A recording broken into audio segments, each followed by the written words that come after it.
नमस्कार साथियों, Neeraj career institute की हिंदी क्लास में आप सभी का स्वागत है। कैसे हैं आप सब? आशा करता हूं आप सब स्वस्थ होंगे, मस्त होंगे और अब अपनी होने वाली आगे परीक्षाओं के लिए अपनी तैयारियों में धीरे धीरे व्यस्त हो रहे होंगे। धीरे धीरे व्यस्त हो रहे होंगे इसलिए कह रहा हूं क्योंकि देश में अभी लोकसभा चुनाव का समय है। इस समय कोई परीक्षा है नहीं, इसीलिए जब कोई परीक्षा नहीं होती तो अधिकतर लोगों की तैयारी भी परीक्षा न होने के कारण ढीली सी पड़ जाती है। ये अच्छी बात नहीं है। हमें अपनी तैयारी को सतत आगे ही रखना चाहिए, लेकिन एक पठार जैसा आ जाता है और उसी के कारण हमारी परीक्षा की तैयारियों पर भी हल्का सा विराम लग जाता है। लेकिन अब आप इस विराम से उबरिए, अपने आप को फिर से तैयार कीजिए पूरे मनोयोग से।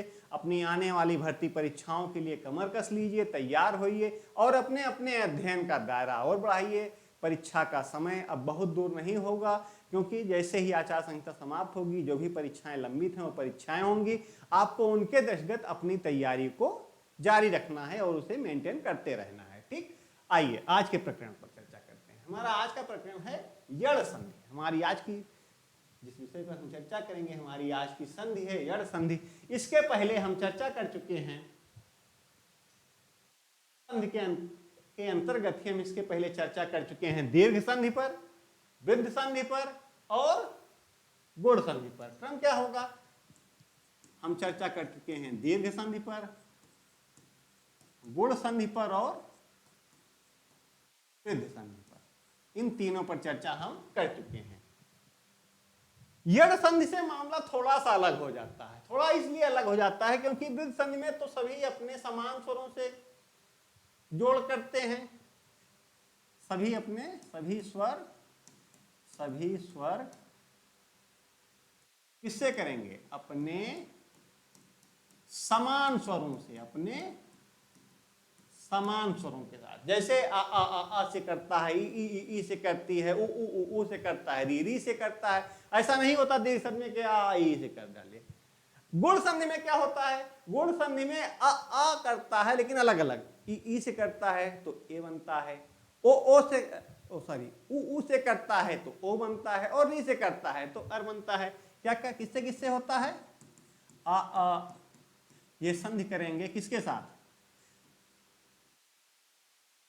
ई से करेंगे या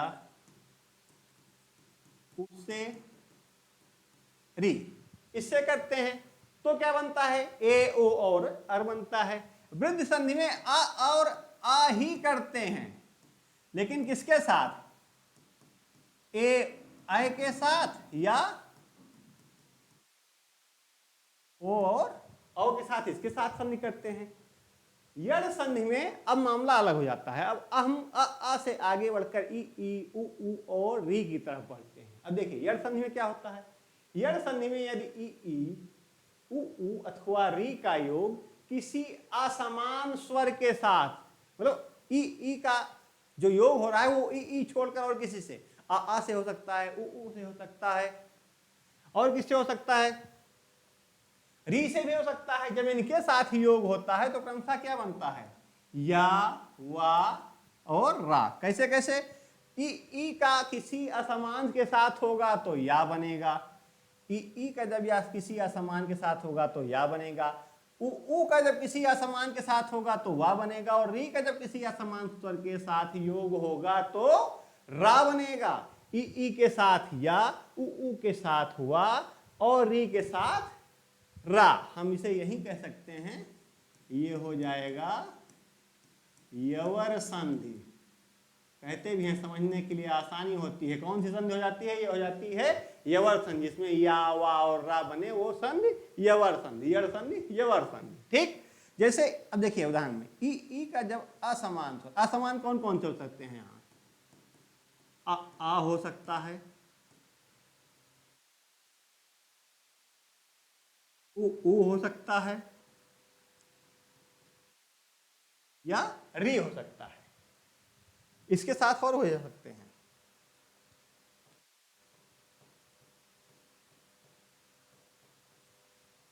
ए ओ और औ भी हो सकता है। ठीक, जब भी इनके साथ स्वर हो, ई और ई का योग होगा तो क्या बनेगा, या। क्या बनेगा, या। अब देखिए प्रति धन ए क्या क्या बन रहा है, ई धन ए बना क्या है, या। इसकी इस संधि की सबसे बड़ी पहचान है कि इसमें या व रा तो बनता है, या व रा तो बनता है, लेकिन इसके पहले आधा वर्ण आता है, इनके पहले स्वर रहित वर्ण इस्तेमाल होता है। जो भी ऐसी संधि होगी, जड़ संधि की सबसे बड़ी पहचान है कि इसमें या वा और रा बनता है और इसके साथ इसके ठीक पहले स्वर रहित वर्ण आता है। जैसे देखिए प्रत्येक आ गया स्वर रहित वर्ण। फिर देखिए वी धन आस क्या बन गया, व्यास। या तो आया लेकिन या के पहले क्या आ गया, आधा वर्ण। फिर देखिए प्रतिधन अच्छ क्या हो गया, प्रत्यक्ष। या आया लेकिन उसके पहले क्या आ रहा है, आधा वर्ण आ रहा है। अगला देखिए, अगला है अभ्युदय, अभिधन उदय। अभिधन उदय आप देखते रहिए, जैसे ही छोटी और ऊ का मेल हुआ बना अभ्युदय। अभिधन ऊ ये क्या बन गया, अभ्युदय। लेकिन इसके ठीक पहले ये क्या हुआ, आधा वर्ण आया। फिर देखिए विधन ऊ व्यूह, आधा वर्ण यहां मिल रहा है, या बन गया। निधन ऊन, ये देखिए ई छोटी कहिए या ई कहिए, ये ई धन ऊ मिलकर क्या बना, या तो बना, लेकिन इसके पहले क्या हो रहा है, ये आधा वर्ण आ गया। क्या आ गया, आधा वर्ण आ गया। फिर देखिए ऐसे ही जब ऊ का किसी दूसरे स्वर के साथ योग होता है, दूसरे स्वर का योग का मतलब यहां क्या हो गया, यहां हो गया आ ई उ ये स्वयं है, इसके आगे बढ़िए री ए या ओ औ। इनके साथ जब इनका मेल होता है तो बनता है वा। ऊ का जब असमान स्वरों के साथ मेल होता है तो बनता है वा। जैसे सु धन अच्छ मिला क्या क्या, उ धन आ बना क्या, वा। देखते रहिए पूरे यड़ संधि में या वा रा तो बनेंगे, लेकिन इनके ठीक पहले वाला वर्ण आधा होगा। ध्यान दीजिएगा, स्वच्छ आधा बन गया, साधा। साधु धन आचरण, ऊ धन आ मिलकर क्या बना, वा। साध्वाचरण पहले वाला आधा। धातु धन एक, धात्विक वा बना, उसके पहले आधा वर्ण। अनुधन ऐसड़, अन्वेषण जांच, जानकारी इकट्ठा करना, वा बना, उसके पहले आधा। देखते रहे जितने भी इसके उदाहरण होंगे आप उदाहरण के माध्यम से आसानी से समझते हैं। इसीलिए देख लीजिए, जैसे ही आपको ये संधि मिले जहां पर या वा और रा बन हो और उसके ठीक पहले आधा वर्ण हो, आपको कुछ सोचना विचारना अलग से नहीं है। आप तुरंत जान जाइए कि ये जो संधि है वो कौन सी संधि है, वो है यड़ संधि। कौन सी संधि है, वो है यड़ संधि। अगला देखिए लघु धन ओ, धन ओ मिलकर बन रहा है लघोष्ठ। लघु माने छोटा, ओष्ठ माने ओठ, छोटा ओठ, लघोष्ठ। वा बना, उसके पहले आधा वर्ण। फिर देखिए वधु धन आगमन, ऊ धन आ क्या हो गया, वध्वागमन। धा क्या हो गया, यहां आधा हो गया, वध्वागमन। ऐसे ही जब हम देख चुके हैं कि ई का जब असमान स्वरों के साथ मेल हुआ तो या बना, ऊ का जब असमान स्वरों के साथ मेल हुआ तो वा बना। इसी तरह जब री का असमान स्वरों के साथ मेल होता है, री के साथ असमान स्वर कौन कौन से हुए, री को छोड़कर जितने भी स्वर हैं वो सब मान लीजिए। यहां आ हो गया, ई आ हो गया, ई हो गया, इसके साथ साथ ऊ हो गया, ए हो गया और ओ हो गया। इनके साथ जब री का मेल होता है तो बनता है रा। क्या बनता है, रा। ई के साथ होगा तो या बनेगा, उ के साथ असमान का हो रहा है तो वा बनेगा, और जब री का असमान स्वरों के साथ होगा तो रा बनेगा। जैसे मात्र धन आदेश बराबर मात्रादेश, मात्र धन आदेश बराबर मात्रादेश, मतलब माता का आदेश, माता का आदेश। फिर दूसरा उदाहरण देखिए, पितृधन अनुमति, पितृनुमति, पिता की अनुमति, पिता की अनुमति। अगला उदाहरण देखिए,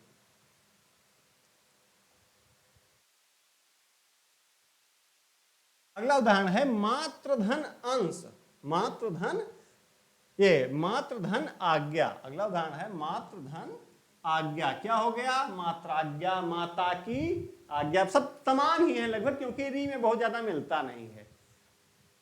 मातृधन आदेश, माता का आदेश, पितृधन, पितृधन आदेश भी हो सकता है, पित्रादेश, पितृधन अनुमत, पित्रानुमत, भातृधन अनुमत, भातृनुमत। ठीक, मातृधन आज्ञा, मात्राज्ञा, और धातृधन अंश बराबर धात्रंश। क्या हो जाएगा? धात्रंश। अब री में एक और देखिए, ये जितना भी है ये रा तो बन रहा है, री के साथ जब ये बनता है तो ये क्या बन रहा है? सब में एक बहुत कॉमन बात है कि वो त्रा बन रहा है। तो आप ये मान लीजिए कि जिस संधि में त्रा बन रहा हो, क्या बन रहा हो? त्रा बन रहा हो, वो कौन सी संधि होगी? वो होगी यड़ संधि। कौन सी संधि होगी? यड़ संधि होगी। यड़ संधि में हमने क्या क्या देखा? यड़ संधि में हमने देखा कि ई या री जब मेल करते हैं असमान स्वरों के साथ, असमान स्वरों के साथ मेल करते हैं तो बनता क्या है? क्रमशः या बनेगा, वा बनेगा और रा बनेगा, या वा और रा बनेगा। फिर इसकी महत्वपूर्ण बात, या और वा, इसमें क्या होगा? या और वा के ठीक पहले रा भी। मैं इसीलिए इसको स्पष्ट कर दे रहा हूं फिर से, जो त्रा देख रहे हैं आप, त्रा क्या है?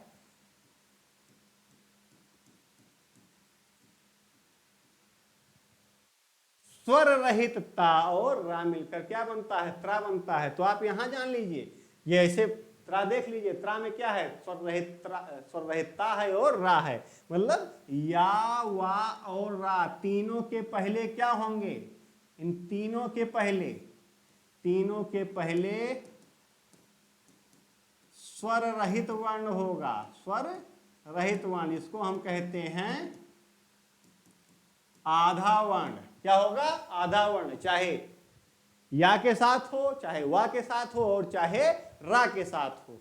इस संधि की यही सबसे बड़ी पहचान है कि इसमें या, वा और रा आते हैं, और इन तीनों के पहले स्वर रहित वर्ण अर्थात आधे वर्ण का प्रयोग किया जाता है। इसी के माध्यम से हम पहचान पाते हैं कि अमुक संधि का जो उदाहरण है, यह इस संधि का नाम यड़ संधि है, और ये स्वर संधि का क्या है? एक भाग है। तो हमने आज की क्लास में चर्चा की कि यड़ संधि क्या है।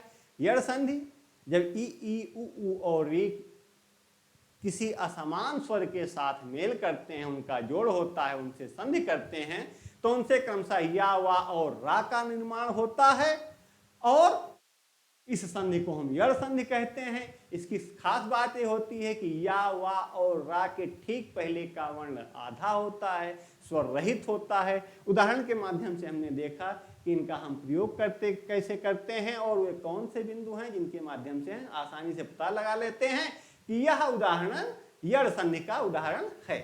अगली क्लास में हम स्वर संधि के अंतिम संधि अयादि संधि पर चर्चा करेंगे।